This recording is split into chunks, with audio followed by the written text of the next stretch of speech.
When the billionaire CEO stopped breathing at 30,000 feet, the first-class flight attendant whispered to her colleague, "Probably no one in economy knows what to do." But the calloused hands from row 37, the very last row on the plane, knew exactly how to save a life. 3 perfect minutes. Then the man lifted his 7-year-old son and vanished like smoke. No name, no thanks. Just one haunting question left behind. Who was the ghost who disappeared? The story begins 14 hours earlier in darkness with a man who'd forgotten how to dream. 4:45 in the morning. The downtown office complex stood silent except for the hum of fluorescent lights and the squeak of Garrett Brennan's worn boots on marble floors. 10 hours into his security guard shift, his eyes burned, his back ached, his hands rough from years of hard labor gripped the flashlight like it was the only solid thing in a world that kept shifting beneath him. He checked the executive suites on the 42nd floor. Empty. He checked the conference rooms. Empty. He checked his watch, 5:30. Time to clock out. Time to become someone else for the next job. The locker room smelled like industrial cleaner and old sweat. Garrett changed out of his security uniform and into cargo pants and a faded gray t-shirt. In the cracked mirror above the sink, a stranger stared back. 38 years old, but the lines around his eyes said 50. Dark hair showing silver at the temples. Jaw covered in 3 days of stubble because razors cost money, and money was for food, not grooming. Around his neck, hidden under his shirt, a wedding ring hung on a silver chain. He touched it through the fabric. A habit. A ritual. A promise to a ghost. The morning air hit him like cold water as he pushed through the building's back door.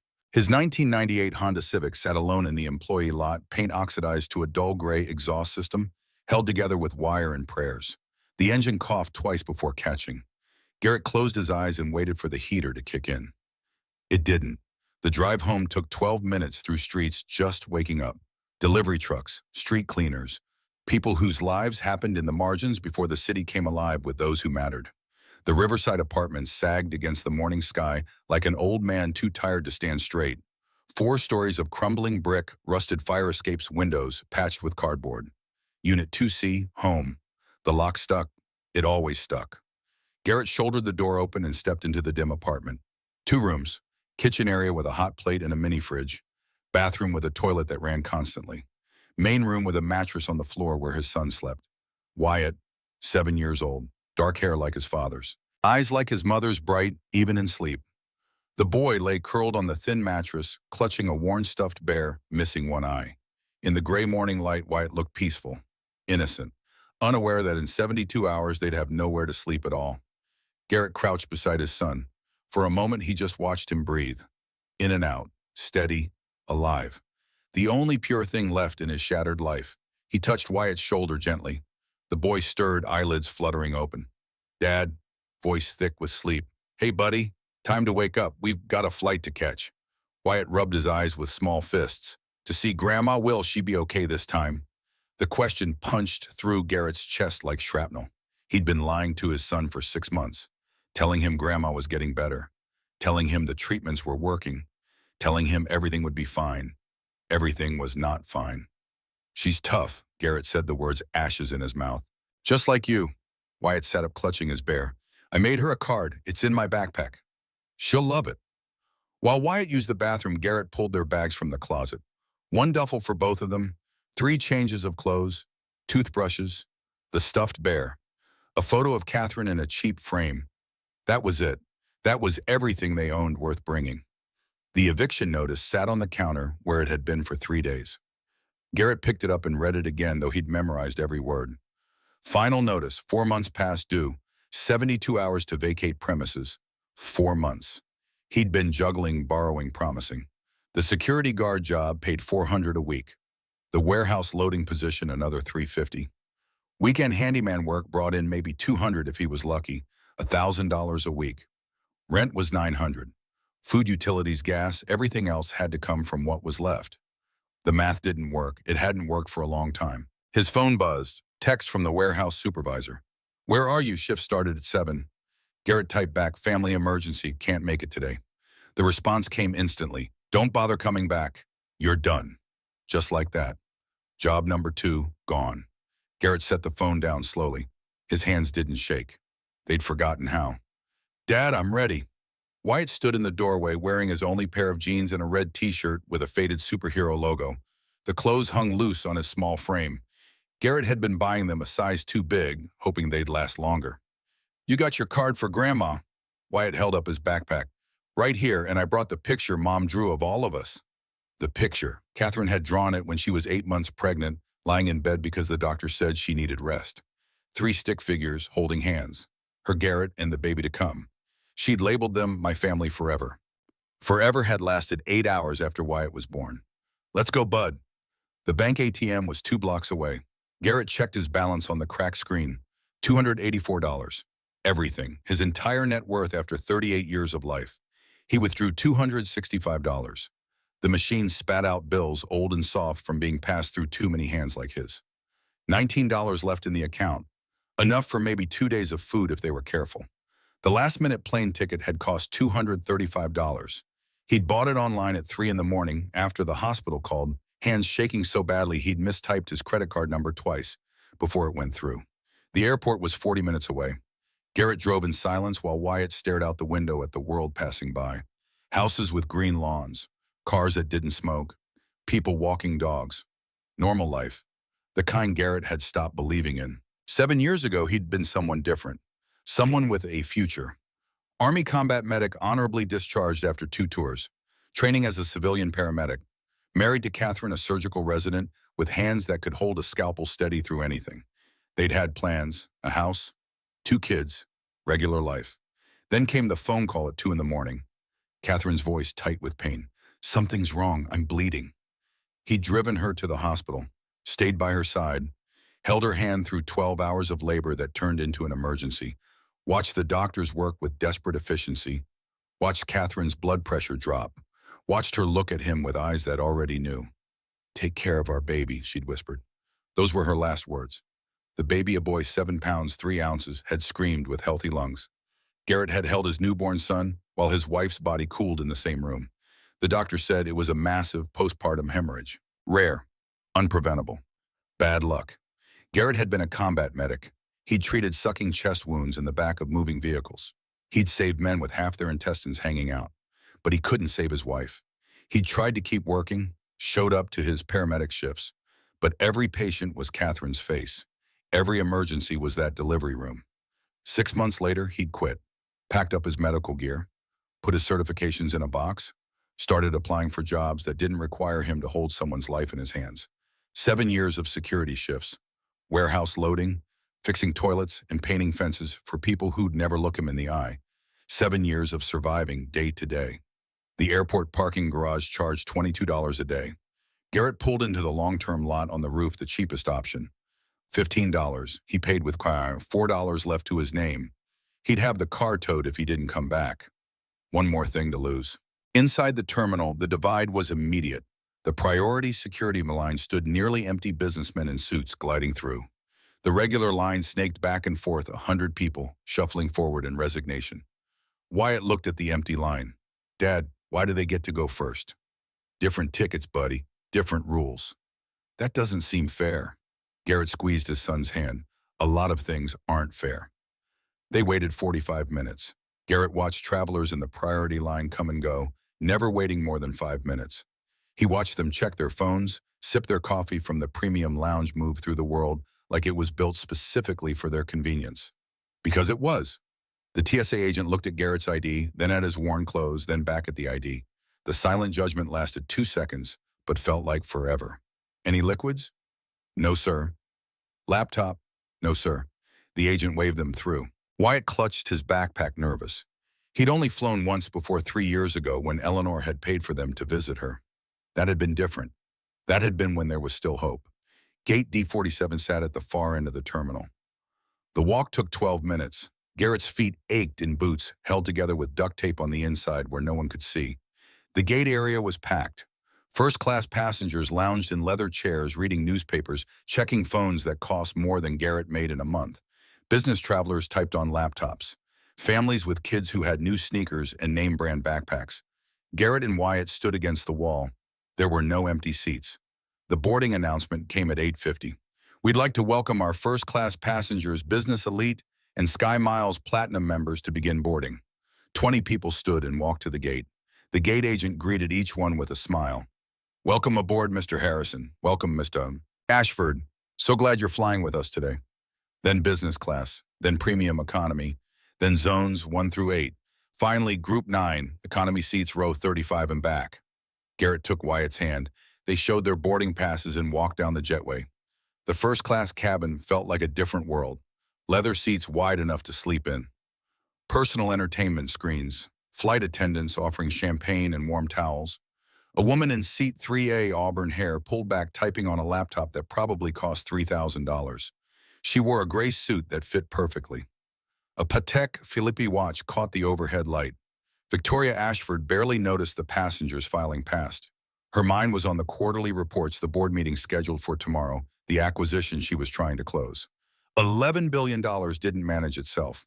But for just a moment, as economy passengers shuffled through, she glanced up, saw a man in worn clothes holding a small boy's hand. The man's face was exhausted. The boy's shoes had holes. They moved past quickly, ghosts in her peripheral vision. She'd grown up in a West Virginia trailer park. Her mother had been a meth addict. Her father had left before she was born. Victoria had put herself through community college, working 3 jobs. She'd slept in her car for 6 months while starting her first company. She understood what poverty looked like. She'd lived it. But that was 20 years ago. A different life. Now she was Victoria Ashford, CEO billionaire, someone who flew first class and forgot what economy felt like. She returned to her laptop and dismissed the thought. The economy cabin was different. Narrow seats packed close. Overhead bins already full. The chemical smell of bathroom deodorizer. Row 37, the very last row, right next to the lavatory. Garrett lifted Wyatt into the middle seat and took the aisle himself. The bathroom door was 3 feet away.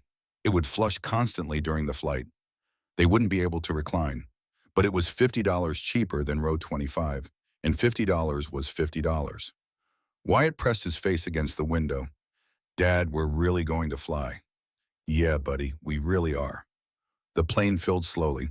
A businessman squeezed past without apology, briefcase knocking Garrett's shoulder. A college student with noise-canceling headphones. A young couple arguing quietly about whether they'd lock their apartment door. Normal people living normal lives. People who didn't count every dollar. People who'd never held their dying wife's hand. People who'd never looked at their 7-year-old son and wondered if he'd be better off with someone else. The flight attendant came by. "Would you like to purchase any snacks or beverages before takeoff?" Garrett looked at the menu. $5 for a small bag of chips, $6 for a soda.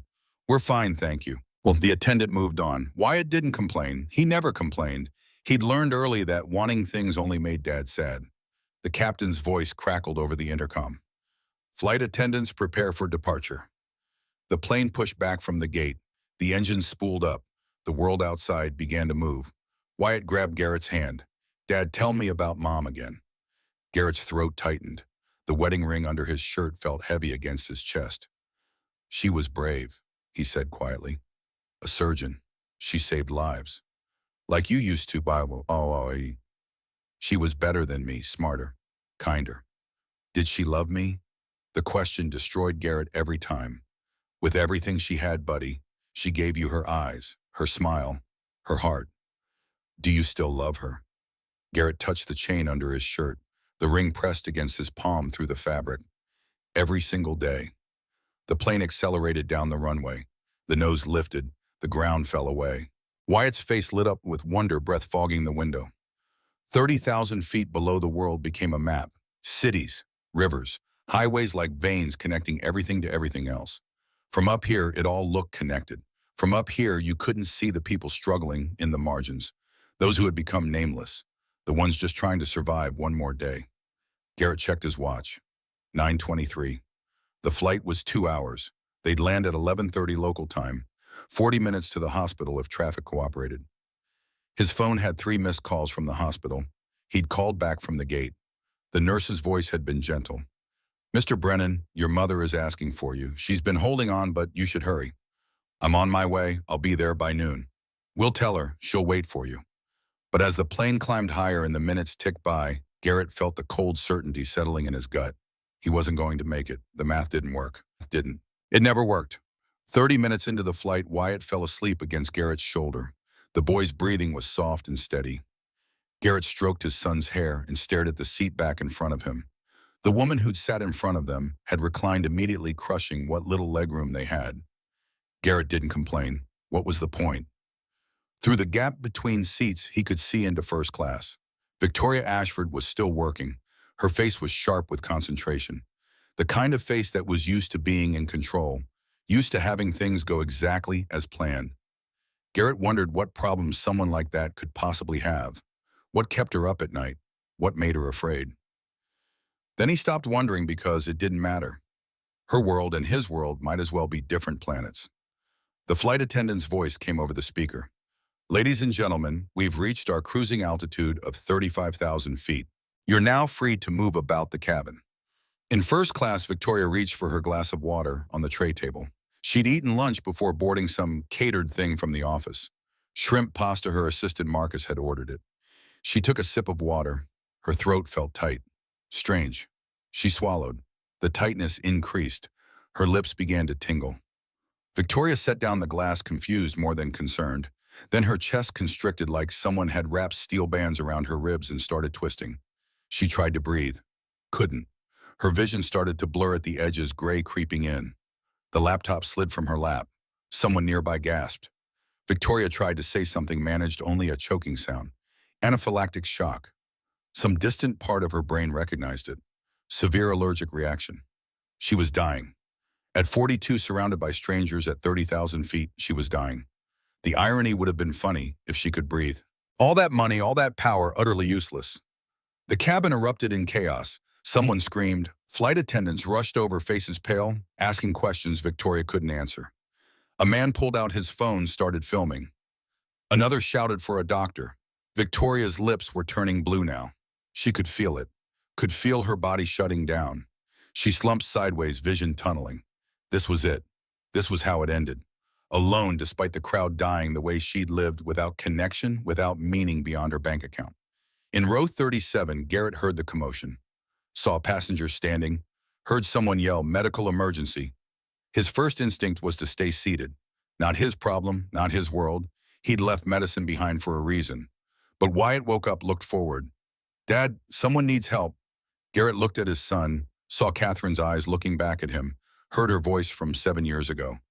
Take care of people, Garrett. That's who you are. The flight attendant's voice, desperate. Is there a doctor on board? Anyone with medical training? 50 people in first class. 50 people with phones and resources and education. Not one of them moving to help. Garrett unbuckled his seatbelt and stood. Dad, Wyatt's voice. Stay here, bud. Garrett pushed through the narrow economy aisle, past passengers craning to see through the curtain dividing the cabins, into the world of leather and money. The woman from seat 3A lay on the floor, lips blue, not breathing, hands clawing weakly at her throat. The flight attendant looked up as Garrett approached. Her eyes went to his worn clothes, his unshaven face. Doubt flickered across her expression. Sir, please return to your seat. I'm trained, combat medic. I can help her. The attendant hesitated. The woman on the floor had stopped moving. She has seconds, Garrett said. His voice was steady, calm. The voice he'd used in the back of Humvees with men bleeding out. Get me the medical kit, now. The attendant ran. Garrett knelt beside the woman. His hands moved on instinct, muscle memory from 1,000 training scenarios. He tilted her head back, checked her airway. Obstructed, throat closing. He checked her pulse, racing, thready, weak. The attendant returned with the red medical kit. Garrett ripped it open. EpiPen, there. He grabbed it, pulled it off the safety cap. Ma'am, he said quietly, leaning close. You're having an allergic reaction. I'm going to give you epinephrine. You're going to be okay. He jabbed the EpiPen into her thigh through her expensive gray slacks and held it for 10 seconds. The medication discharged with a soft click. The cabin went silent. 50 people holding their breath. Garrett kept his fingers on her pulse, counting, waiting. 5 seconds. 10. 15. The woman gasped. A horrible rattling sound, then another gasp, then air rushing into starved lungs. Her eyes opened, unfocused, terrified. She looked up at Garrett's voice. Breathe, he said quietly. Slow and steady. You're okay now. Color began returning to her face, the blue tint fading. Her chest rose and fell, still labored but functional. The cabin erupted in applause. Garrett barely heard it. He was checking her vitals, monitoring her breathing, watching for secondary reaction. The EpiPen bought time, but anaphylaxis could return. She needed a hospital. Real doctors. Equipment he didn't have. The flight attendant touched his shoulder, voice shaking with relief and gratitude. Sir, that was incredible. Thank you so much. Can I get your name for our records? Garrett looked at his watch. 9:57. His mother had maybe 2 hours left. Maybe less. He looked at the woman on the floor. She was stable. Breathing. She'd survive. He stood up. She needs monitoring. The epinephrine will wear off in about 20 minutes. There's a second EpiPen in the kit if she deteriorates. Get paramedics ready when we land. Of course, but sir, your name? Keep her airway clear. Watch for lip swelling. If her throat closes again, don't hesitate with the second dose. He turned toward the back of the plane. From the floor, Victoria's eyes followed him. Her lips moved, trying to form words. Wait, she managed, voice hoarse. Who are you? Garrett didn't answer. He walked back through first class, past the passengers staring at him like he was something they couldn't quite categorize through the curtain into economy. Wyatt stood in the aisle, eyes wide. Dad, you saved her. Come on, bud, we need to sit down. But Dad, she wants to thank you. Sit, now. They returned to row 37. Garrett buckled Wyatt in, then himself. His hands were steady. They'd done this work before. They remembered. The flight attendant appeared at their row, slightly out of breath.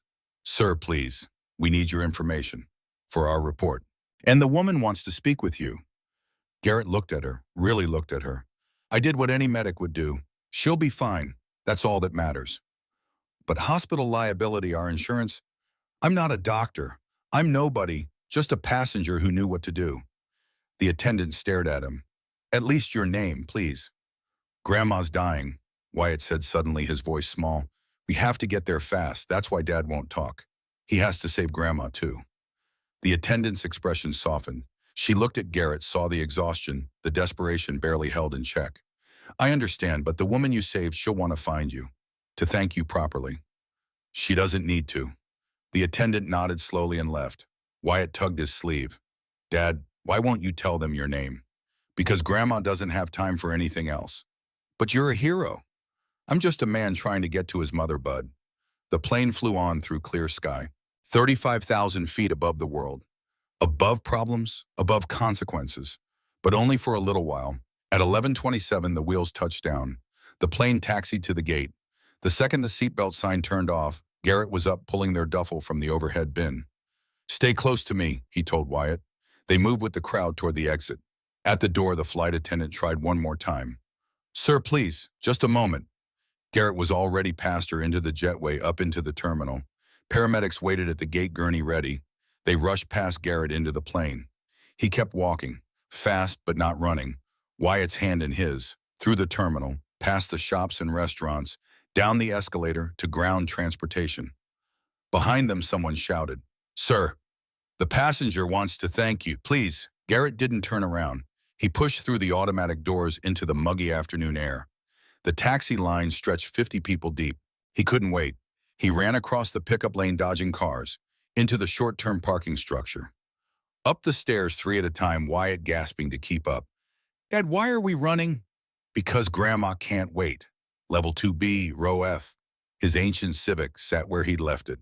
Garrett threw the duffel in the back, buckled Wyatt, and started the engine. It coughed. Died. He tried again. The engine caught.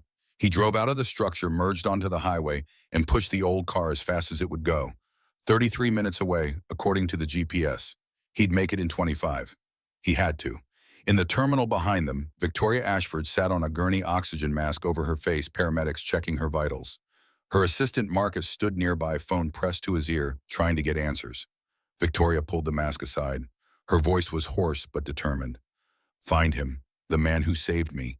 Find out who he is. The flight attendant hovered nearby, wringing her hands. Ma'am, he wouldn't give his name. He just left.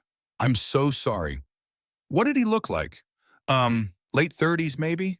Dark hair. Worn clothes like he worked construction or something. He had a little boy with him, 7 or 8 years old.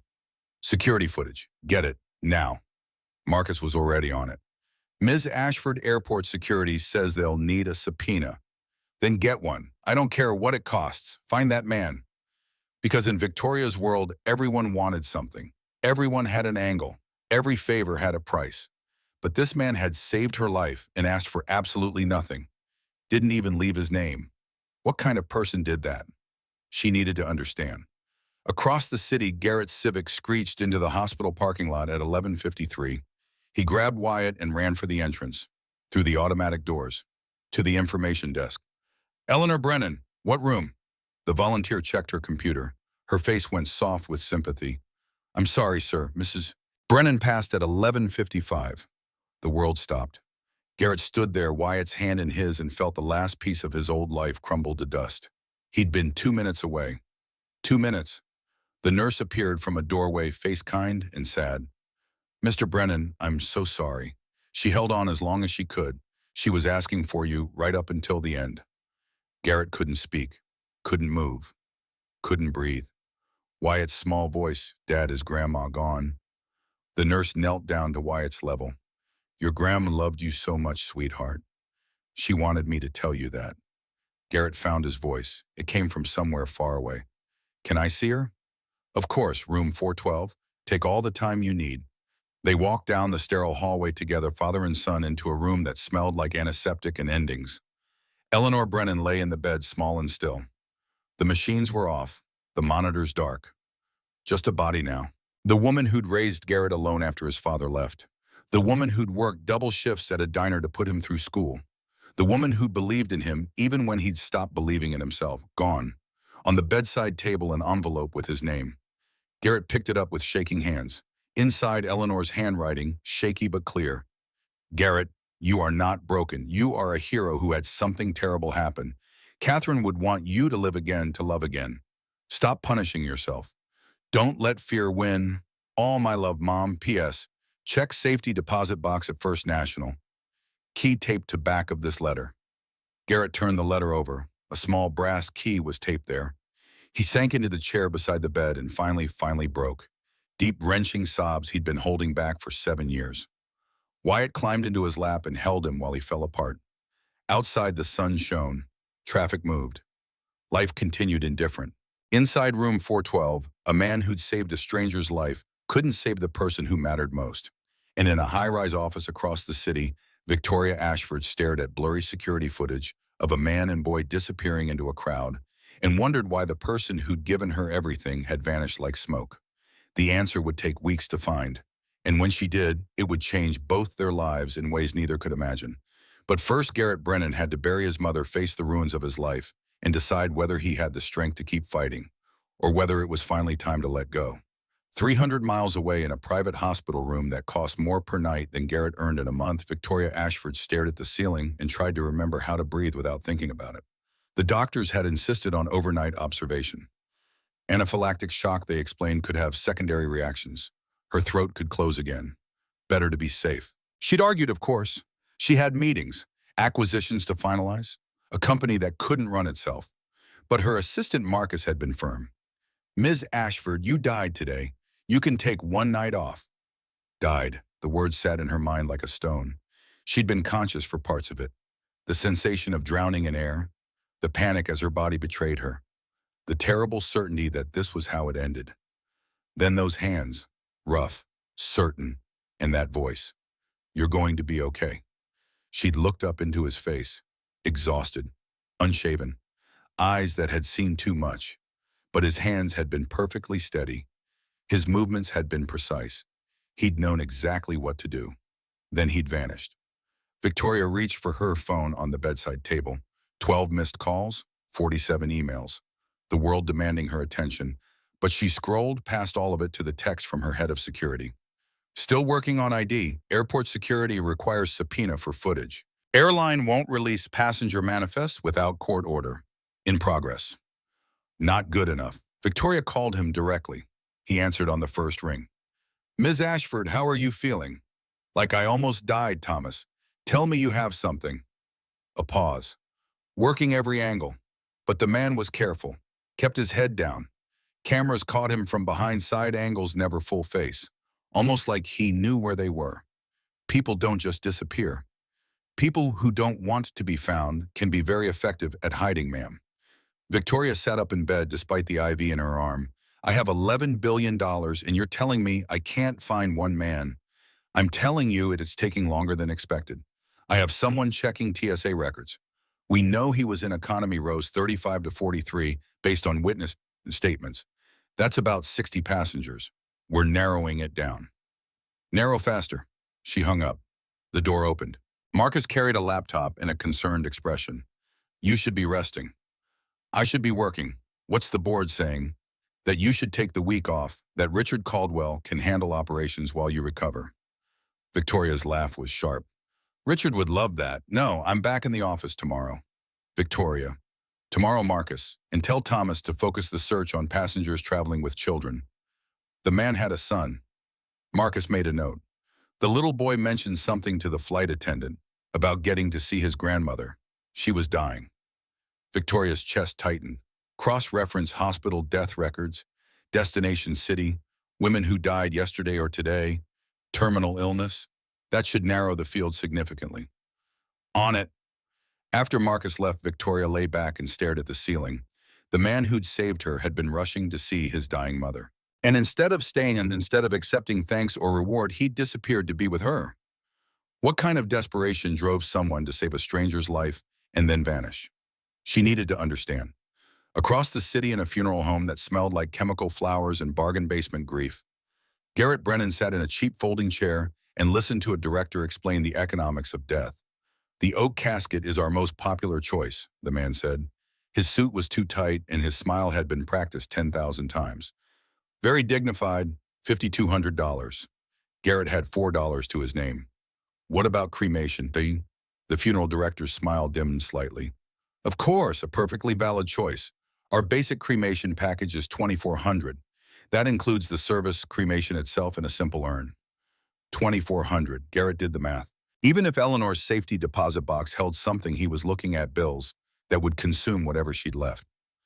There's also the matter of the service, the director continued. Will you be having a viewing? We have several rooms available. No viewing, just cremation. What's the absolute minimum? The man's expression flickered. Direct cremation. No service. $1,800. But Mr. Brennan, your mother deserves. My mother would understand. Wyatt sat in another folding chair against the wall, coloring in a book the funeral home kept for children who shouldn't have to be here.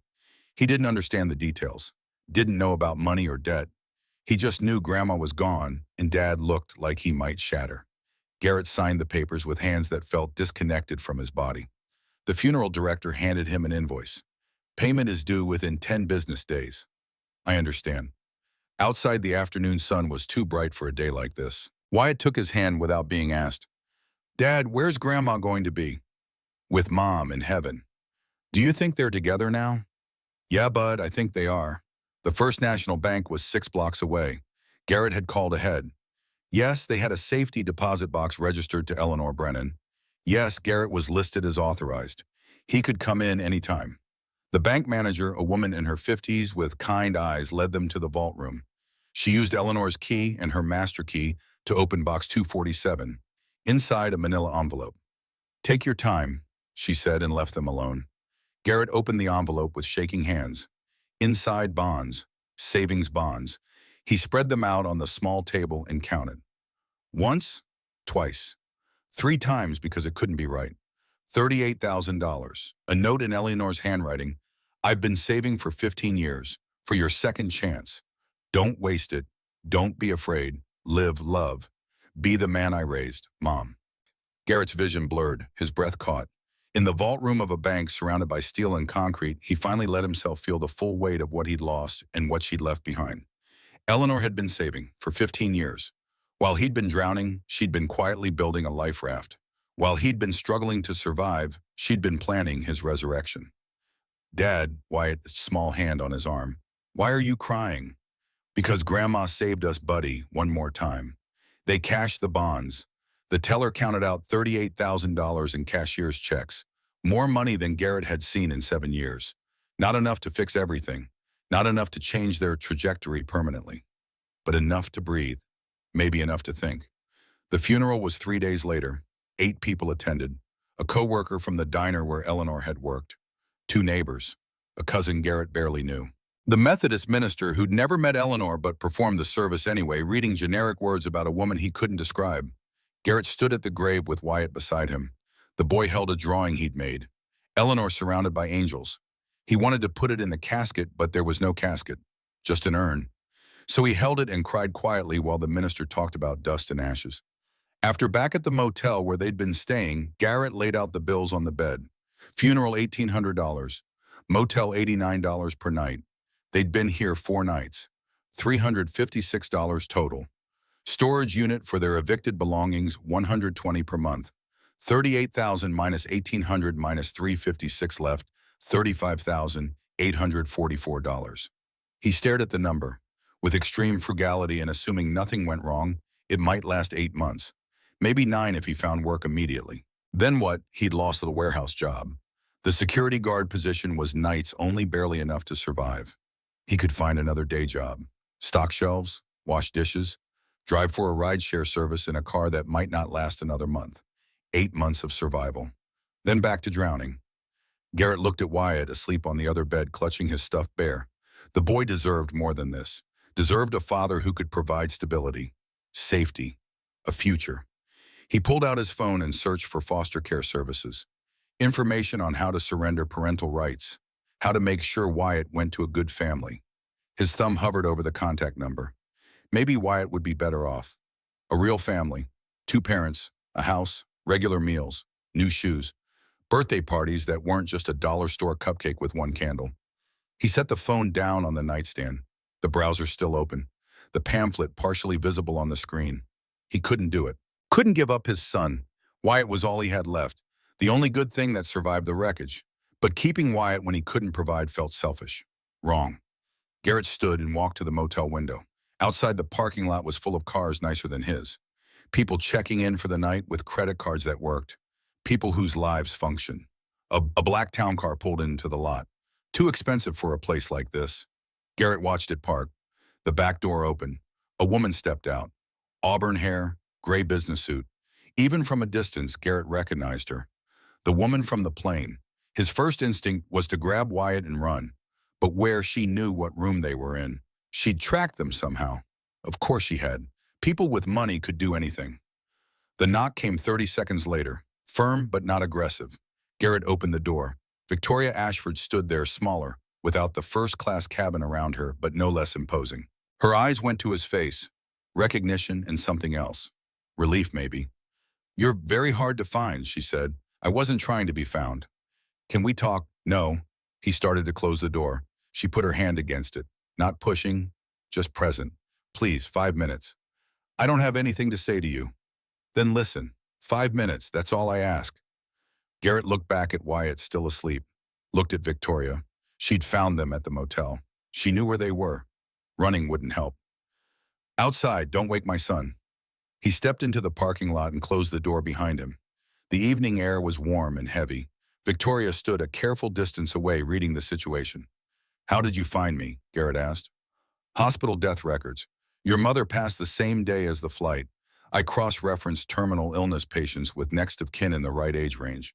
It took time, but it wasn't impossible." "What do you want?" "To thank you for saving my life." "You're welcome. We're done." He turned back to the door. She spoke quickly. "And to help you." Garrett stopped. Didn't turn around. "I don't need help. Mr. Brennan, I know about your situation, the eviction, the jobs. I know you just lost your mother. I know you're living in a motel with your son." He turned slowly. "You had me investigated. I needed to understand who saved my life, who I'm dealing with. You're not dealing with me. You're leaving me alone. I want to offer you something. I don't want your money. It's not money, it's opportunity." Garrett laughed. The sound was bitter. "Lady, I don't know what your life looks like, but in mine, when rich people offer opportunity, there's always strings, always a catch, always something that benefits them more than me. My name is Victoria, and you're right to be suspicious. But hear me out. No, Mr. Brennan. Garrett, if you're going to track me down, use my first name." She took a breath, recalibrating. "Garrett, you saved my life. You did it without thinking about reward, without asking for anything. That's rare. I did it because I was a medic. That's what we do. But you're not working as a medic anymore. Why? The question was a knife. Garrett's jaw tightened. That's none of your business. You were Army, combat medic, honorably discharged. You started civilian paramedic training. Then you stopped. 7 years ago. What happened? Leave now. Your wife died in childbirth. Garrett's hands clenched into fists. I said leave. You quit medicine, took manual labor jobs, 3 at a time, barely staying afloat, raising your son alone, never using your training, your skills. Why? Because Garrett's voice broke. He stopped, breathed, started again. Because every patient was her face. Every emergency was that delivery room. I couldn't do it. I couldn't save people when I couldn't save her. You understand, I failed at the one thing that mattered most. Victoria's expression softened. You didn't fail. Medicine failed. Biology failed. You were human. I was a medic. I should have. What performed miracles? You're not God, Garrett. You're a man who had something terrible happen to him. Stop trying to analyze me. You don't know anything about me. I know you're living in a motel that charges by the week. I know you have maybe 8 months of money if you're extremely careful. I know you're thinking about giving up your son because you believe he'd be better off without you. Garrett went cold. Onion. How do you? Victoria gestured to the motel window. Through it, Garrett's phone was visible on the nightstand. Screen still lit with the foster care website. I saw the pamphlet when I walked up. Foster care services. On your nightstand. Not as invasive as phone hacking, but the observation still felt like a violation. You had no right to look. I'm not judging you. I'm trying to help. I don't want your help. I don't want your charity. I don't want anything from you except to be left alone. His voice rose. Victoria didn't back away. It's not charity, she said quietly. Yes, it is. You're rich. I'm poor. You feel guilty. You want to throw money at the problem so you can feel better about yourself. I've seen it before. People like you don't help people like me. You use us to make yourselves feel good. People like me. People who live in a different world, who fly first class, who've never worried about where the next meal comes from, who think poverty is just a lack of trying hard enough. Victoria's eyes flashed. You don't know anything about me either. I know you're a billionaire CEO. I know you've never had to choose between electricity and food. Never had to explain to your kid why you can't afford the school field trip. Never had to hold your shoes together with duct tape. You're right, I haven't. Not in 20 years. But I grew up in a trailer park in West Virginia. My mother was a meth addict. My father left before I was born. Garrett's certainty wavered. I put myself through community college working 3 jobs. Victoria continued, her voice hard now. I slept in my car for 6 months while I built my first company. I know exactly what it's like to be overlooked. To have people see right through you like you don't exist. So what happened? You got rich and forgot. I got rich and promised myself I'd never forget, that I'd help people who were where I was. But you're the first person in 20 years who did something for me without wanting anything back. That's worth something. That's worth everything. Garrett shook his head. What exactly are you offering? A chance to be who you were meant to be, a chance to use your training, a chance to stop running from your past and face it. And what do you get? Proof that second chances work. Proof that worth isn't measured in dollars. Proof that the system doesn't have to crush people like us. Garrett turned away from her. I can't be your proof of concept. I can't be your project to make you feel better about your billions. Then what will you do? Work minimum wage jobs until the money runs out. Give up Wyatt to foster care. Just disappear. The words hit like physical blows. Garrett's shoulders sagged. That's what I thought, Victoria said quietly. You're so focused on protecting your pride you can't see the life raft in front of you. It's not pride, it's dignity. Dignity doesn't feed your son. Dignity doesn't keep you off the streets. Sometimes accepting help is the strongest thing you can do. I don't even know what you're offering. Victoria walked toward her town car. At the door, she turned back. Come to my office tomorrow, 10 a.m. Hear me out. If you don't like it, walk away. I won't contact you again. And if I don't come, then I hope you and Wyatt survive the next 8 months. I hope you find work that pays enough. I hope your car doesn't break down. I hope nothing goes wrong. She paused. Because if it does, you have nothing. And that little boy deserves better than nothing. She got in the car. It pulled away, red taillights disappearing into the evening. Garrett stood in the parking lot as night fell. His hands shook. From anger. From fear. From the terrible knowledge that she was right. Inside the motel room, Wyatt was awake standing at the window. Dad, who was that lady? Nobody. Important. She looked important. Garrett closed the door, sat on the bed, put his head in his hands. Dad, are you okay? Nobody. I'm not. Wyatt climbed onto the bed and hugged him, small arms around a grown man's shoulders, the only comfort in the world. That night, Garrett couldn't sleep. He lay in the dark and listened to Wyatt breathe and thought about everything he'd lost. Catherine, Eleanor, his career, his dignity, his future.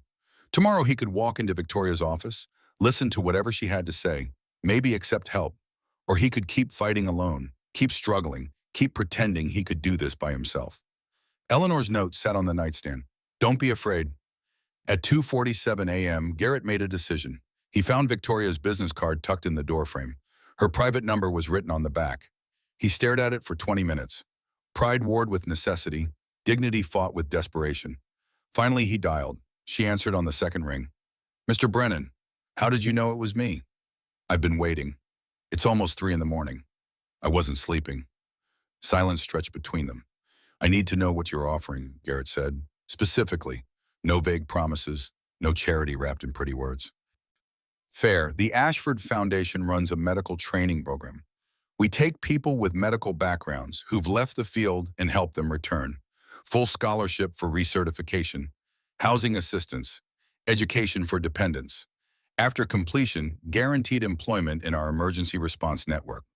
What's the catch? 3-year commitment. You become the public face of the program.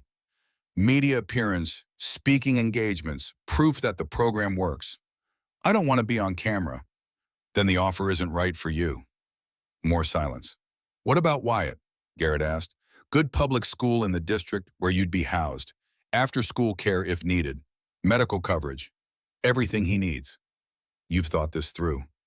I started designing the program while lying in a hospital bed recovering from almost dying. I've thought about very little else. Why me? Why not someone else? Because you proved you still have it. The skill. The instinct. You saved my life in 3 minutes with no equipment 7 years after leaving the field. That doesn't just disappear. That's worth rebuilding. Garrett closed his eyes, saw Catherine's face, saw the delivery room, saw 7 years of running. I don't know if I can do it, he whispered. Face medicine again. Be responsible for lives. I don't know either, but I know you won't find out living in a motel and working manual labor until your body breaks. This feels like a mistake. Most important decisions do. Garrett looked at Wyatt sleeping peacefully, trusting his father to keep him safe, to provide, to be enough. Okay, Garrett said. I'll come to your office, 10 a.m., but I'm not promising anything. That's all I'm asking. She hung up. Garrett set the phone down and stared at the ceiling until dawn broke through the curtains. At 9:45, he and Wyatt stood on the sidewalk outside the Ashford Industries building, 50 stories of steel and glass. The lobby alone was bigger than any apartment he'd ever lived in. Wyatt looked up at the tower. Dad, is this where the lady works? Yeah. She must be really important. She is. Are you important too? Garrett squeezed his son's hand. Not yet, bud, but maybe someday. They walked through revolving doors into a world of marble and money. The security guard at the desk looked at Garrett's worn clothes and raised an eyebrow. Can I help you? Garrett Brennan, I have an appointment with Ms. Ashford. The guard checked his computer. Surprise flickered across his face. 47th floor, elevator on the right. The elevator was glass. Wyatt could see the city shrinking below them as they rose. He pressed his face against the window, amazed.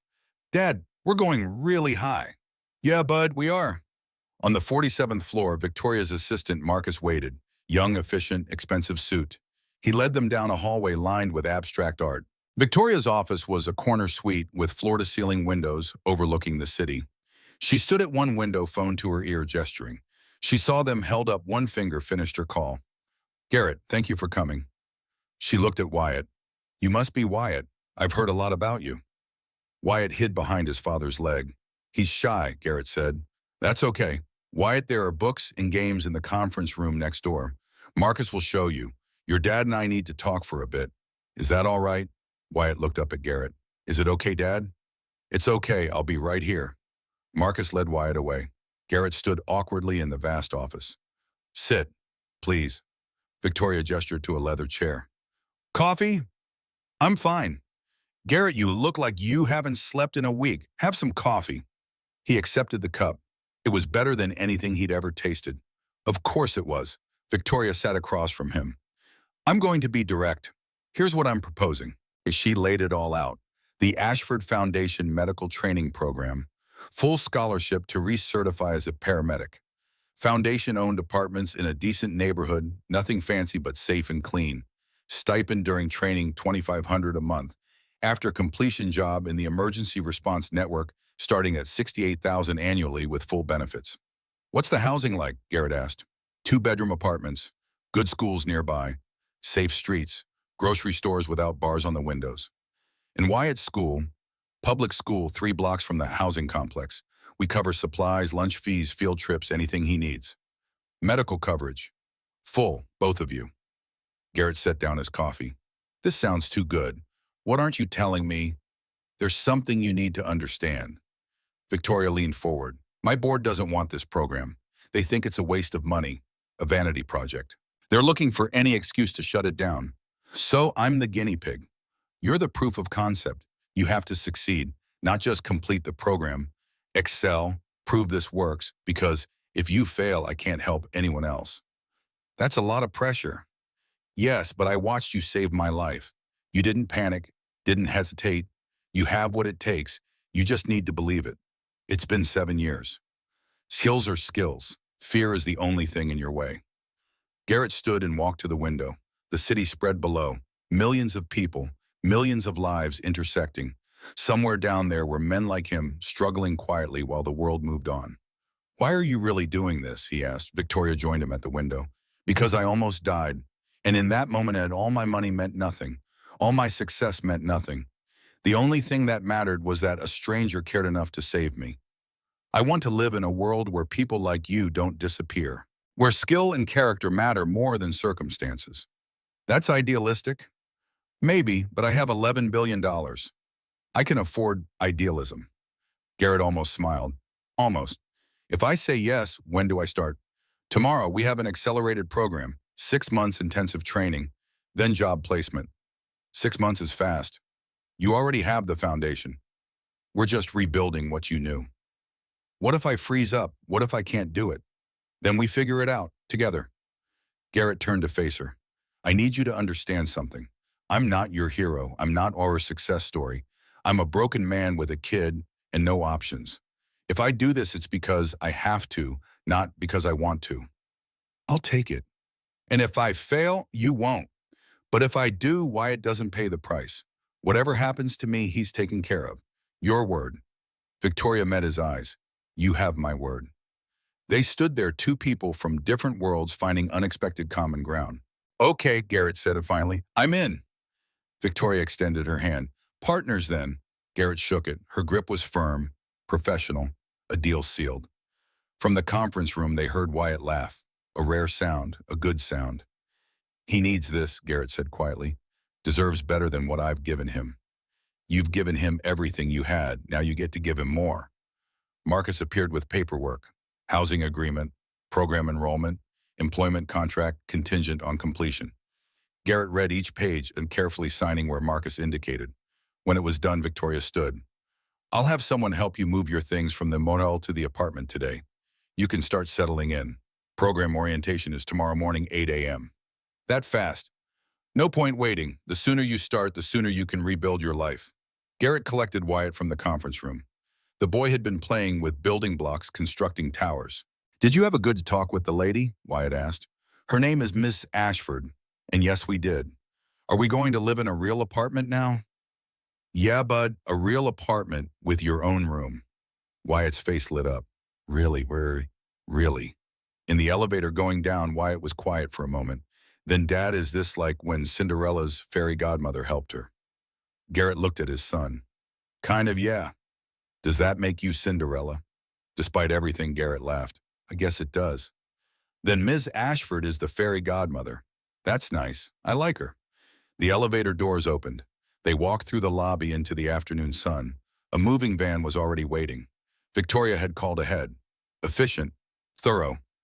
Used to making things happen, they drove back to the motel, packed their few belongings, and followed the van to the Foundation housing complex on the east side of the city.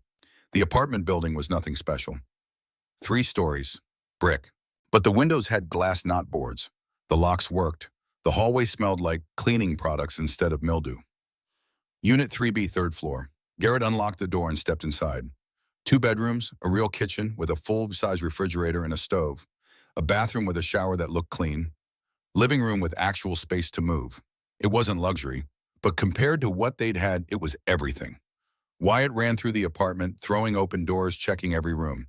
Dad, look, I have a real bedroom with a closet. The movers brought up their duffel bag and the few boxes from storage. Everything they owned fit in one corner of the living room, a visible reminder of how little they had. But the apartment had potential, space to fill, a future to build. After the movers left, Garrett and Wyatt sat on the living room floor. No furniture yet, no dishes, no curtains, just bare walls and possibility. Are we going to be okay now, Dad? Wyatt asked. Garrett pulled his son close. I think maybe we are, Bud. For the first time in a long time, I think maybe we are. That night they slept on the floor in sleeping bags the Foundation had provided. But it was their floor, in their apartment, with a door that locked and heat that worked. Garrett lay awake long after Wyatt fell asleep, staring at the ceiling, trying to believe this was real, trying to accept that maybe, just maybe, the falling had stopped. At 7:30 the next morning, Garrett walked Wyatt to school 3 blocks away. A real school with playground equipment that wasn't broken. Teachers who smiled, kids with backpacks. Wyatt was nervous. What if the other kids don't like me? They'll like you. You're smart and kind. Just be yourself. What if I don't know the answers? Then you learn. That's what school is for. Garrett watched his son walk through the doors, looking back once with uncertainty. Garrett waved, smiled, tried to look confident. Then he walked to the Foundation Training Center for his first day. The program was intense from hour one. Dr. Margaret Sullivan didn't waste time on welcome speeches or icebreakers. She handed Garrett a thick binder. 6 months to recertify. Standard paramedic training takes 2 years. We're going to compress everything. You already have the foundation from your Army training. We're updating your knowledge, reinforcing skills, and breaking through whatever psychological barriers are keeping you from practicing. I appreciate the directness. Good, because I don't coddle. You're here to work, to prove yourself, to become the medic you were before whatever broke you. She paused. What did break you, Mr. Brennan? The question was clinical, professional, still it cut. My wife died during childbirth. I was there. Couldn't save her. Margaret's expression softened slightly. And you've been running from medicine ever since? Yes. Then the first thing we need to do is stop the running. You can't save lives if you're still stuck in one death. Understand? I understand. We'll see. She handed him scrubs. Change. Meet me in the simulation lab in 10 minutes. Let's see what you remember. The simulation lab was state-of-the-art. Advanced mannequins, monitoring equipment, everything designed to replicate real emergencies. Margaret ran him through basic scenarios: cardiac arrest, respiratory failure, trauma assessment. Garrett's hands remembered. The muscle memory was still there, buried under 7 years of disuse. His assessment was methodical. His treatment protocols were correct. But when Margaret added psychological pressure, a crying child mannequin, a family member, yelling at him, Garrett's hands started to shake. Stop, Margaret said. What's happening? I can hear Catherine, the way she cried out when the bleeding started. This isn't Catherine. This is a training scenario. I know that, but my body doesn't. Margaret powered down the simulation. PTSD, classic presentation. You can't do this work until you process the trauma. I'm requiring therapy. 3 sessions a week, mandatory. You miss one, you're out of the program. I don't need. This isn't negotiable. You either deal with your past or you can't have a future in this field. Choose. Garrett's jaw clenched. Fine, therapy. Good, I'll have Dr. Wright contact you. She specializes in medical trauma. The first week was humbling. Garrett had forgotten how much medicine had evolved in 7 years. New protocols, new medications, new equipment. He studied late into the night, Wyatt asleep in the next room, trying to cram 7 years of advancement into his brain. The therapy sessions with Dr. Hannah Wright were harder than the medical training. She made him talk about Catherine, about the delivery, about the helplessness, about the guilt. You keep saying you failed her, Doctor, Wright said in their 3rd session. What could you have done differently? I don't know. Something? Anything? That's not an answer. Give me specifics. I'm not a doctor. I don't know what the doctors should have done. Exactly. You weren't her doctor. You were her husband. You weren't supposed to save her. You were supposed to love her, which you did. So where's the failure? The logic was sound, but it didn't touch the guilt that had calcified in Garrett's chest. By week 4, Garrett was improving. His hands were steadier. The simulations triggered less panic. He could look at a training scenario and see a scenario not Catherine. Then Dr. Margaret Sullivan threw him a curveball. Week 6, Friday afternoon. Garrett was in the classroom reviewing pharmacology when his phone rang. Unknown number. Garrett Brennan. Yes. This is Dr. David Park. I don't know if you remember me. We served together. 2nd Battalion Medical Corps. Garrett sat up straight. Park. Yeah, I remember. How are you? Good. Great, actually. I'm chief of trauma at Memorial Hospital now. I heard through the grapevine that you're back in medicine. Is that true? Sort of. I'm in a recertification program. That's fantastic. Listen, I'm calling because we have an opening for an experienced paramedic. Direct hire into our emergency department. 60-hour weeks, but the pay is excellent. $250,000, starting full benefits, 4 weeks vacation. Garrett's breath caught. $250,000, more than 3 times what the foundation job offered. That's a generous offer. You were the best combat medic I ever worked with, Garrett. I'd love to have you on my team. No program, no proving yourself, no waiting. Just come work. Start next month if you want. Garrett's mind raced. This was the solution. Immediate, clean. No strings attached to Victoria's program. No pressure to be the poster child for second chances. Just medicine and money and stability. Can I think about it? Of course, but don't think too long. Position won't stay open forever. I'll email you the details. The call ended. Garrett sat there, phone in hand, staring at nothing. That evening, he mentioned it to Victoria. She'd started checking in once a week officially to monitor program progress. Unofficially, Garrett suspected to make sure he hadn't disappeared again. They met in a coffee shop near the training center. Victoria ordered an espresso. Garrett got black coffee. So I got a job offer today, Garrett said. Victoria's expression didn't change. Memorial Hospital. Dr. Park, I know. You know, David Park called me for a reference. I told him you were excellent. Because you are. You could have told me he was going to call. And say what, don't take it. You're an adult, Garrett. You get to make your own choices. It's a good offer, really good. It is. More than double what the foundation pays. 3 times, actually. Victoria sipped her espresso. You should take it. Garrett stared at her. What? If it's what you want, take it. I won't hold you to the program contract. You've proven the concept already. I can find someone else. Her tone was neutral, professional, but something flickered in her eyes. Disappointment maybe, or hurt. Just like that, you'd let me walk away. I'm not going to trap you with obligation, Garrett. You saved my life. You don't owe me anything. The programmer will survive, or it won't, but I'm not building it on someone who doesn't want to be here. Garrett leaned back. You're serious. Completely. Take the job if you want it. No hard feelings. But that was the problem. Garrett did have feelings. Over the past 6 weeks working with the foundation, seeing what Victoria was trying to build, watching other families start to enroll in the program, he'd started to believe in something bigger than just his own survival.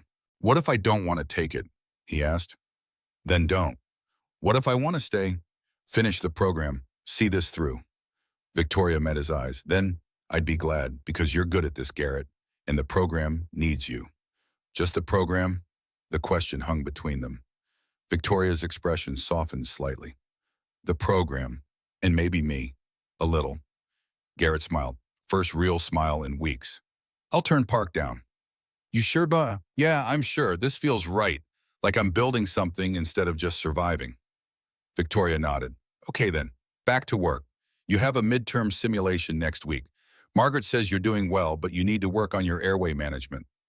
They talked about training, about Wyatt's adjustments to school, about the weather, normal things, easy things. When they parted ways, Garrett felt lighter than he had in years. That night, he emailed Dr. Park and declined the offer. Thanked him for thinking of Garrett, but explained he was committed to a different path. Park responded within an hour. Understood. Good luck. If you change your mind, doors open.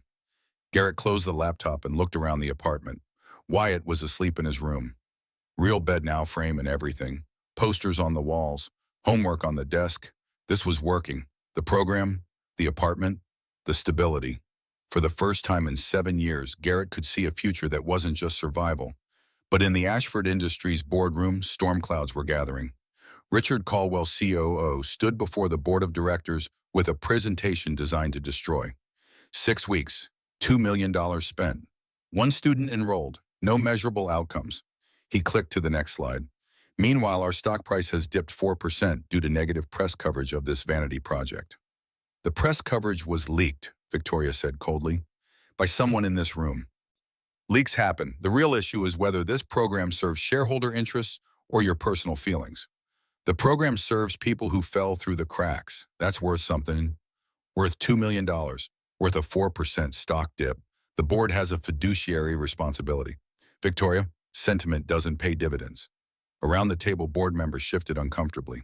Some agreed with Caldwell, others supported Victoria. The divide was clear. I move that we terminate the program immediately, Caldwell said. Cut our losses. Refocus on core business. Seconded, said another board member. Victoria's hands clenched under the table. We gave it 6 months. It's been 6 weeks. 6 weeks is enough to see this isn't working. One participant. That's not a program. That's a handout. We have 3 more enrollments starting next month. Then it's costing even more. No, this ends now.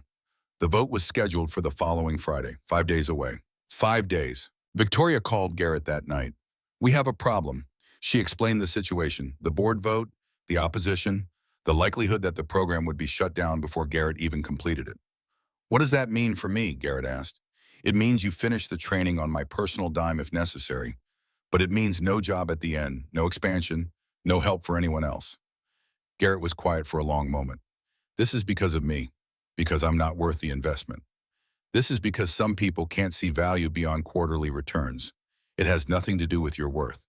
What can I do? Nothing. This is my fight. You focus on training. But Garrett couldn't focus. For 6 weeks, he'd been rebuilding, believing, starting to trust that maybe things could be different. Now it was all falling apart. Again. The universe's cruel joke. Give him hope. Let him start to climb. Then yank the ladder away. He sat in the dark apartment that night, wide asleep, and felt the old familiar weight settling back onto his shoulders. Maybe he was never meant to escape. Maybe some people were just destined to drown. Eleanor's voice in his memory. Don't let fear win. But fear wasn't winning. Reality was. Friday came, the board voted. Garrett waited by his phone for the call. It came at 4:30 p.m. Victoria's voice was flat, defeated. We lost, 6-5. The program is terminated effective immediately. Garrett closed his eyes. What about the apartment, the training? You keep the apartment through the end of the month. After that, you're on your own. Victoria, I'm sorry. Don't be. You did everything right. This is politics and money. It was never about you. But it felt like it was about him. Felt like he'd contaminated another good thing with his presence. What are you going to do? Garrett asked. Fight. Appeal to the full board. Go over their heads to shareholders if I have to. But honestly, I might lose my CEO position before this is over. Caldwell is pushing for a vote of no confidence. Then maybe you should let it go. Cut your losses. No, Victoria's voice hardened with determination. I'm not giving up. And neither are you. You finish your training, you get your certification. Even if the program doesn't exist, you'll have your career back. That's what matters. The call ended. Garrett sat in the growing dark and tried to find the strength to believe her. But the darkness was winning. And for the first time since accepting Victoria's offer, Garrett wondered if he'd made a terrible mistake. The emergency board meeting was scheduled for Tuesday morning. Victoria had 3 days to prepare her defense, 3 days to save the program that had become more than just a corporate initiative. It had become personal. Garrett spent the weekend in a fog. Training continued, Dr. Bond. Sullivan didn't acknowledge the impending shutdown, just kept pushing him through simulations and protocols. But the weight of knowing it might all be for nothing made every lesson feel hollow. Sunday night, Wyatt found him staring at Eleanor's letter, the one that had started everything. Dad, you look sad. Just tired, bud. Is it about the program? I heard you talking on the phone, Bastian. Garrett had tried to keep the crisis from his son, but Wyatt was observant, too observant. Some people don't think the program is worth it. Why not? Because it costs money, and they don't see the value. Wyatt was quiet for a moment. Then, "You're valuable, Dad. You save people. That's worth everything." The simple certainty in his son's voice broke something in Garrett's chest. "Thank you, buddy." "Are we going to be okay?" Garrett pulled Wyatt close. "Yeah, one way or another, we'll be okay." But he didn't know if he believed it. Monday afternoon, Dr. Sullivan called Garrett to her office. She closed the door and sat across from him with an expression he'd never seen before, concern mixed with determination. "The board meeting is tomorrow," she said. "Victoria's fighting hard, but it's not looking good." "I know. There's something you should know. Richard Caldwell isn't just opposing the program because of costs. His son died 3 years ago. Overdose. No one helped him. No intervention, no program, no second chance. Just death." Garrett's chest tightened. "I didn't know." "Caldwell sees his son in every person who needs help and didn't get it. He's angry at the world.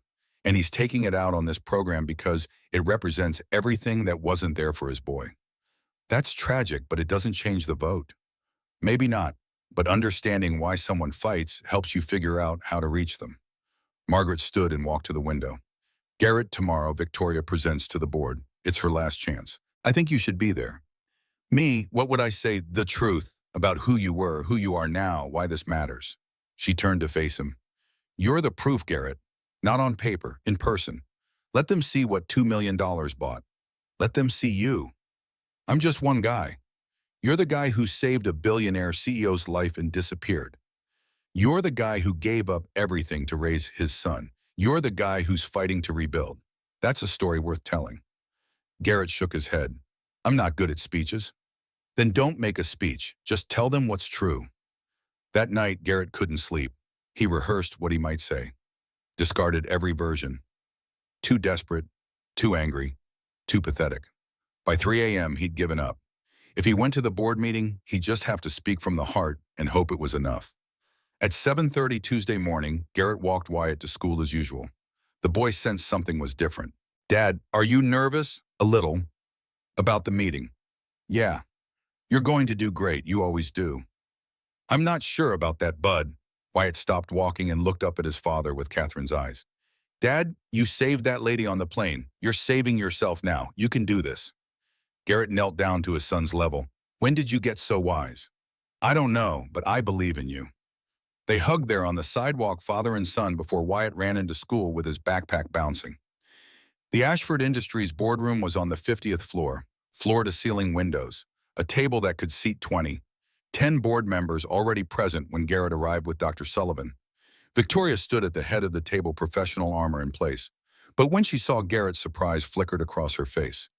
"Mr. Brennan, I didn't expect. I'm here to help, if you'll let me." But our Richard Caldwell, sitting to Victoria's right, looked at Garrett with barely concealed disdain. "This is a closed board meeting." "I invited him," Dr. Sullivan said. "He's the subject of the discussion. He deserves to be heard."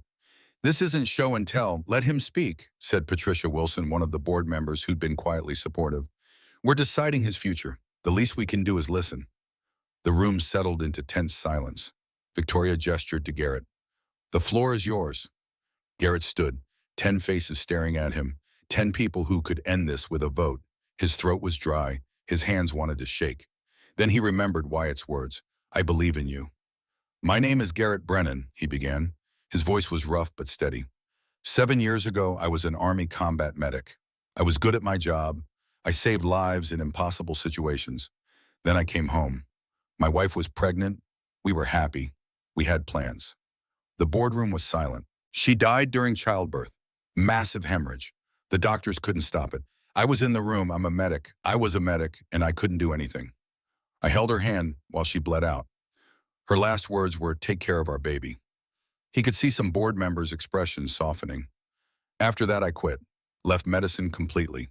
Because every patient was her face. Every emergency was that delivery room. I couldn't save her, so I stopped trying to save anyone. Caldwell's jaw was clenched, but he was listening. For 7 years, I worked 3 jobs. Security guard, warehouse loader, handyman, barely survived. Lived in apartments I could barely afford until I couldn't afford them at all. Got evicted.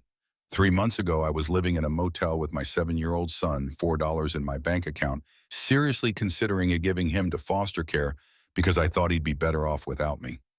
Patricia Wilson's hand went to her mouth. Then I got on a plane to see my dying mother, and Ms. Ashford stopped breathing. Anaphylactic shock. And for 3 minutes, I wasn't a failed husband or a struggling father. I was a medic. I did what I was trained to do. I saved her life. He looked at Victoria. She was watching him with an expression he couldn't quite read. I didn't do it for a reward. I did it because it's who I am under all the failure and poverty. Then I disappeared because my mother was dying and I had to get to her. Didn't make it. She died 2 minutes before I arrived. The room was absolutely still. Ms. Ashford found me at my lowest point, offered me this program.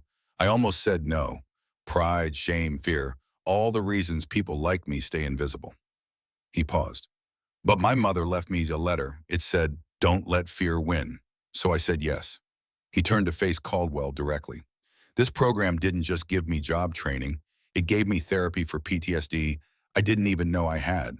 It gave my son stability for the first time in his life. It gave me permission to stop running from my past and face it, to honor my wife's memory by saving lives she would have saved. Caldwell's expression was stone, but something flickered in his eyes. I know this costs money, $2 million. That sounds like a lot, but what's the cost of throwing away people with skills and experience because they hit a rough patch? What's the cost of leaving combat veterans with PTSD to work 3 jobs and lose everything? What's the cost of telling people like me that we're not worth investing in? He gestured around the room. You're all successful. You're all here because someone somewhere invested in you, gave you a chance, believed in your potential. I'm asking you to do the same for people who need it most. Silence. Then Wyatt's voice from the doorway. Don't take my dad's job away. Everyone turned. Wyatt stood there, Dr. Sullivan's hand on his shoulder. The boy must have left a school, gotten Sullivan to bring him. Wyatt, what are you doing here? Garrett asked. Mrs. Peterson said, family helps family. Ms. Ashford is helping us. So I came to help Ms. Ashford. He walked into the boardroom with all the courage a 7-year-old could muster and held up a piece of paper. His drawing from Father's Day. This is my dad. He's my hero. He saves people even when he's scared. That's what heroes do. Wyatt looked around at the board members. Don't you want more heroes? The room held its breath. Patricia Wilson spoke first. Mr. Brennan, you mentioned PTSD. Are you fit to work in emergency medicine? I am now. The program required therapy. Dr. Hannah Wright, 3 sessions a week for 6 weeks. I've worked through the trauma. I've retaken every simulation that I failed. I'm ready. How do we know you won't freeze in a real emergency? You don't. But I can tell you that last week I passed a comprehensive evaluation, top scores. I'm ready to be the medic I was meant to be. Another board member. This program costs $2 million for one person. How is that sustainable? Victoria spoke up. We have 3 more participants enrolled for next month, 15 in the pipeline for the quarter. If we prove the model works, we can scale to hundreds. Make it a national program. The initial investment is high, but the long-term impact is transformative. Caldwell finally spoke. Mr. Brennan, why should we care about your second chance when so many people never got a first chance? The question was pointed, painful. Garrett understood it was about Caldwell's son. We shouldn't just care about second chances, Garrett said quietly. We should care about first chances too, about intervention before people fall, about prevention and support. But when prevention fails, when people do fall through the cracks, we can either leave them there or help them climb out. Both matter. It's not either or. Caldwell's expression cracked slightly. My son, he needed help. I didn't see it, didn't know how to reach him. By the time I realized it was too late. I'm sorry, Garrett said, truly. But maybe honoring his memory means helping people who are where he was. People who need intervention. People who need someone to see them. The room was quiet. Patricia Wilson broke the silence. I move that we continue the program. 6-month trial. If Mr. Brennan successfully completes training and we can demonstrate scalability, we expand. If not, we reevaluate. Seconded, said another member. The vote was taken, 6-4. The program survived. Victoria's shoulders sagged with relief. Garrett felt like he could finally breathe. Caldwell stood. I voted against, but I hope I'm wrong. For what it's worth, Mr. Brennan, you gave a good speech. Thank you, sir. As the board filed out, Wyatt ran to Garrett and hugged him. You did it, Dad. We did it, Bud. You helped. Victoria approached professional mass slipping slightly. That was brave, coming here, Telling your story? It was the truth. Seemed like it was time. Well, the truth saved us. For now. 1 week later, the test came in a way none of them expected. Garrett was in his final week of training, running simulations with Dr. Sullivan, when the alert went out. Major incident 3 blocks from the foundation, multi-vehicle collision, city bus involved, mass casualties, all available personnel requested. Dr. Sullivan looked at Garrett. This is it. Real world. Real stakes. You ready? Every instinct screamed to say no, to hide, to let someone else handle it.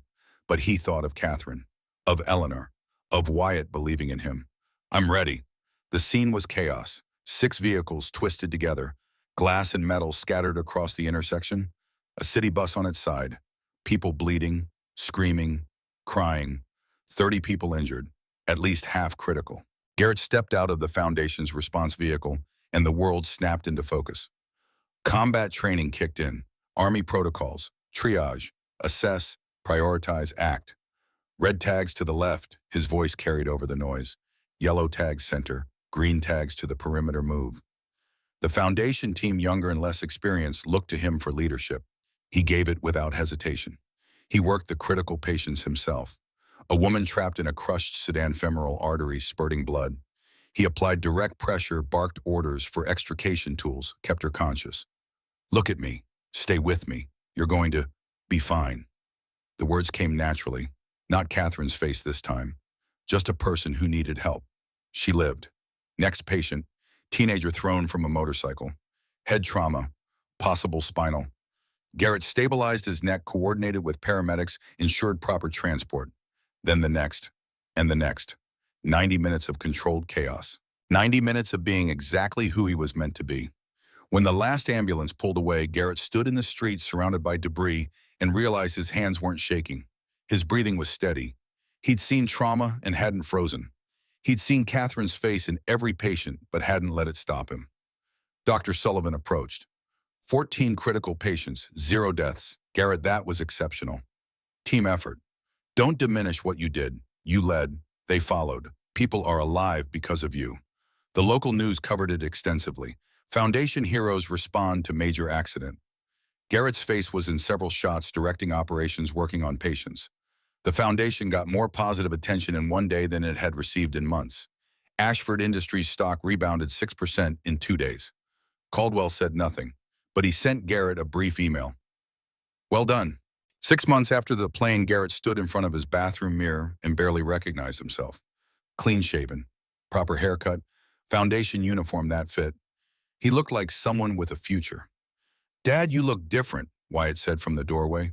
Good different or bad different? Good different. You look happy. I am happy, Bud, for the first time in a long time. They'd come so far. The apartment had real furniture now, pictures on the walls. Wyatt had friends, talked about sleepovers and birthday parties like they were normal. Because they were. Finally. That evening alone in his room, Garrett did something he'd been working up to for weeks. He sat on his bed and lifted the chain from around his neck. Catherine's ring, 7 years of wearing it like penance. He held it in his palm. The metal was warm from his body heat. Catherine, he whispered, I need to tell you something. Tears came. I met someone. She's not you. Nobody could be you. But she sees me, really sees me, like you did. He took a shaky breath. Wyatt needs more than a father frozen in the past. He needs someone who can live, who can love again, who can give him a future, not just survival. I'm not forgetting you. I'll never forget you. But I need to take this off. I need to make room for tomorrow. He opened the wooden box on his dresser, the one that held Eleanor's letter, and placed the ring inside. Not discarded, honored, cherished, but no longer worn as armor against feeling. He looked in the mirror. For the first time in 7 years, his neck was bare, and somehow he could breathe easier. 1 year after the plane, the Ashford Foundation held its first annual gala. 100 families had graduated the program. 93% success rate. National media attention. Federal funding secured. Garrett stood at a podium in a rented suit looking out at 200 people who actually cared about what he had to say. 1 year ago, I was nobody, he began, working 3 jobs, sleeping 4 hours a night, watching my son grow up in poverty. I thought that was all I deserved, that I'd failed so completely that nothing better could happen. He looked at Victoria in the front row. Then someone saw me. Not my poverty, not my past, just my potential. She gave me a choice. Stay where I was, or fight to become who I was meant to be. Applause filled the ballroom. I'm not special. I'm just someone who got a chance, but there are thousands like me, people with skills, with potential, who just need someone to believe in them. He paused. That's what this foundation does. We see people others have stopped seeing, and we give them light. The applause was louder. Garrett stepped down and Victoria was waiting. That was perfect. I meant every word, and I know, that's why it worked. 3 days later, they were at the airport. Conference in Seattle presenting the program to federal officials. Garrett, Victoria, and Wyatt flying together. This time, Victoria had booked first-class seats for all of them. Garrett had protested. She'd insisted. You're the program director now. You travel with dignity. The first-class cabin felt surreal. A year ago, Garrett had walked through this space in shame. Now he settled into seat 3A, the same seat Victoria had been in when he'd saved her life. Full circle. 30 minutes into the flight, an announcement. If there's a medical professional on board, please press your call button. Garrett and Victoria looked at each other. Fate's irony. Garrett was moving before the attendant finished speaking. Down the aisle to where an elderly man sat unconscious, family members panicking. I'm a paramedic. What happened? He just collapsed. He's not breathing. No pulse. Cardiac arrest. I need the AED and medical kit. Now. The attendant ran. Garrett started compressions. Victoria appeared beside him without being asked. What do you need, AED? When it arrives, turn it on and follow the voice prompts. She didn't hesitate. The defibrillator came. Victoria powered it on with steady hands, placed the pads exactly right. Analyzing rhythm, the machine announced. Shock advised. Everyone clear, Garrett said. The shock delivered. The man's body jerked. Garrett resumed compressions immediately. 2 minutes, another shock. On the third cycle, the man gasped. Eyes fluttered. The cabin erupted in applause. Garrett kept working, checking vitals, ensuring stability. Victoria stayed beside him, anticipating needs, handing equipment. They worked like partners, like they'd been doing this together for years. A young father approached after. That was incredible. You two must work together all the time. Garrett looked at Victoria. We do, actually. Well, you saved his life. Both of you. After the paramedics took the man at landing, Garrett and Victoria stood in the terminal. Adrenaline still flowing. Just like a year ago, Victoria said. Except this time I didn't run away. No, you stayed. Their eyes held, something unspoken passing between them. Victoria, Flight 847 to Seattle now, boarding all passengers. The moment broke. They collected Wyatt and headed to the gate. Seattle was a success. The federal officials loved the program, promised funding, requested expansion plans. On the return flight, Wyatt fell asleep quickly. Garrett and Victoria sat across the aisle from each other in the quiet cabin. Can I ask you something? Victoria said softly. Always. Why did you take off the string? Garrett's hand went unconsciously to his bare neck. You noticed? I notice everything about you. The admission hung in the air.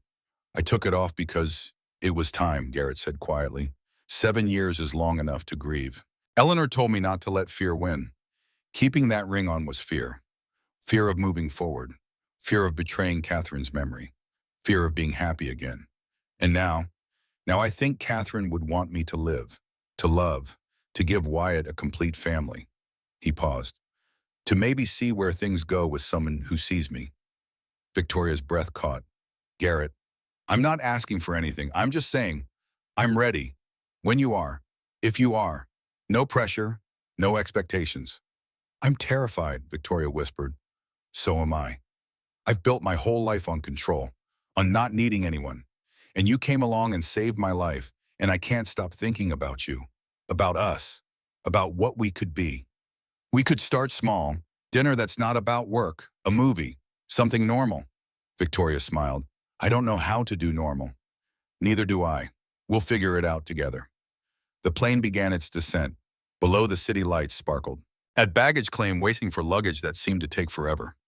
Wyatt tugged on Garrett's sleeve. Dad, can I ask you something? Sure, bud. Are you going to marry Ms. Victoria? Garrett's face went red. Victoria turned away, but her shoulders shook with suppressed laughter. Wyatt, why not you like her? She likes you. That's what grown-ups do, right? It's more complicated than that. No, it's not. Victoria turned back, eyes bright with amusement. He has a point. Don't encourage him, Garrett muttered. But Wyatt wasn't done. You make each other happy. You work together good. You should be a real family. The baggage carousel started moving. Suitcases appeared. Garrett knelt down to his son's level. Wyatt, Miss Victoria and I are friends, good friends, maybe someday more, but these things take time. How much time? I don't know. There's no schedule. Well, you should hurry up. You're not getting younger. Victoria laughed out loud. I really like this kid. They collected their bags, walked toward the exit. A normal moment in a normal airport with normal lives. Except nothing about their lives was normal anymore. And maybe that was okay. At the airport exit, Victoria's car waited, but she didn't get in immediately. Garrett, I need to tell you something. What? This past year, building the foundation with you, watching you transform, seeing you with Wyatt, it's been the best year of my life. Mine too. I don't know how to do relationships. I'm terrible at them.